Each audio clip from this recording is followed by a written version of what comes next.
नमस्कार, मी श्यामराव मोकाशी. हा पूर्ण व्हिडिओ ऐकाने एकमेकाला शेअर करा. आता रिक्षा परमिट करू नका. परमिट तर प्रत्येकाला मागील त्याला मागणी तिथं पुरवठा ह्या तत्वानुसार रिक्षा टॅक्सीची परमिट मिळणार. परमिट ही बंद झालेली नाहीत. परमिटला ही तात्पुरती लाईन ब्लॉक केलेली आहे, हे लक्षात ठेवा. कारण हे प्रकरण जे रिक्षा टॅक्सी परमिटचं प्रकरण आहे ते उच्च न्यायालयात न्यायप्रविष्ट आहे आणि कुठलेही कायदे न पाळता हे RTO अधिकारी परमिट द्यायचे. ह्याला जबाबदार तेवढेच रिक्षा संघटना बी आहेत, तेवढेच जे दलाल बी आहेत आणि लाचखोर अधिकारी बी आहेत. आता परवानाधारकाला एक पाळी चालवावी लागते. परमिट काढताना तुमच्याकडं 15 वर्षे वास्तव्याचा दाखला लागतो.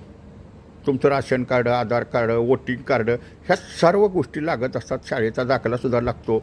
हा परवाना कोणाला भाड्याने देता येत नाहीत, कुणाला घाण ठेवता येत नाहीत, बँकेलासुद्धा घाण ठेवता येत नाही. आणि हा परमिटचाच मुळात मोठा काळा बाजार होता. आणि न कागदपत्र घेता त्याचा बिल्ला दिला जायचा, त्याचं परमिट दिली जायची.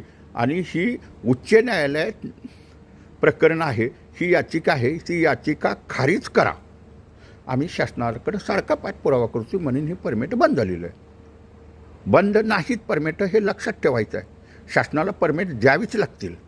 हे प्रकरण न्यायप्रविष्ट आहे. शासनाला कायदा करावा लागेल. मौखिक भाषा कशी घ्यायची हे अधिकारी घेत नाहीत, पैसे खातात आणि परमिट देतात. हे नेते बी रिक्षावाल्यांचे तसलेच आहेत. ह्यांना बी परमिटमध्ये लय रस आहेत. काळ्या बाजाराची 30-35% परमिट आहेत. कायदे अनेक झालेत, हस्तांतरण कायदा झाले. RTOवाले काहीच करत नाहीत. कारण ह्यांना एक परमिट दिले की 4-5 हजार मिळतात ना. खोटं दाखलं बनवलं जातात. याचिका शासनाला खारिज करावी लागणार आहे. त्यासाठी नियम करावे लागणार आहेत.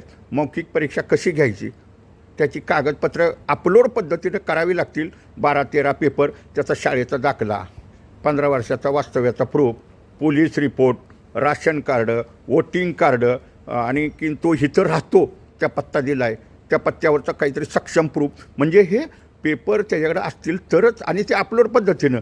कारण काय RTOवाले पेपरच अपलोड करत नाहीत बघा. हे अपलोड पेपरच नाहीत. कारण ह्याच्यात मोठा झोल आहे. आणि मग ही कशी बी परमिट वाटायची. पण ही याचिका शासनाला खारिज करावी लागणार आहे. त्यासाठी नियम करावे लागेल. शासनानं मौखिक परीक्षेचा तात्काळ नियम करावा. त्याला मराठी बोलता येते की नाही बघावं. त्याच्याकडे राशन कार्ड, वोटिंग कार्ड असेल तर त्याला परमिट तात्काळ द्यावावीत. मागणी तिथं पुरवठा. ज्याला रिक्षा चालवायची, टॅक्सी चालवायची आहे तो चालवेल. काळा बाजारानं परमिट इथं चाललेले आहेत 30-40%. आणि हेच काळा बाजार करतात. रिक्षावाल्यांचे नेतेच काळा बाजार करतात. हे बी मात्र कुणी विसरू नका. धन्यवाद. हा व्हिडिओ शेअर करा.